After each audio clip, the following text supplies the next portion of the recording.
नमस्कार दर्शक बंधु मोर यूट्यूब चैनल को आपण मानक स्वागत जनाऊँगी। जय जगन्नाथ मु गंजाम कहूँ। तो देखो दर्शक बंधु आज आम घर को अणाई बड़ रोही माछ।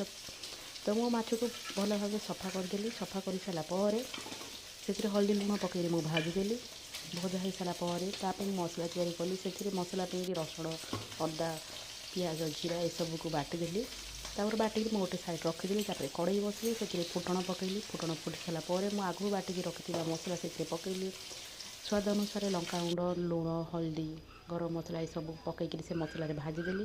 मसला भल भाव में भाजी सारापर से पानी देली।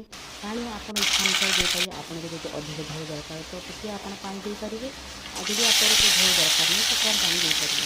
ये सब दे सारापर मुझे स्वाद अनुसार लुण पकईदेली।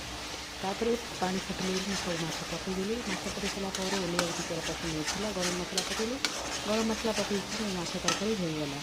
तो दर्शक बंधु मोर रोही माछ आपको केमती लगे मतलब निश्चय कमेंट कर जनाबी। जय जगन्नाथ। ताकि मुझे बनई बाइगण तरकारी बाइगण पोड़ा बाइगण भत्ता आपने तो बहुत सारा खाई। तो मुझे बनई बाइगण चटनी। तो मुझे रेसिपी आपको निश्चय कहबी।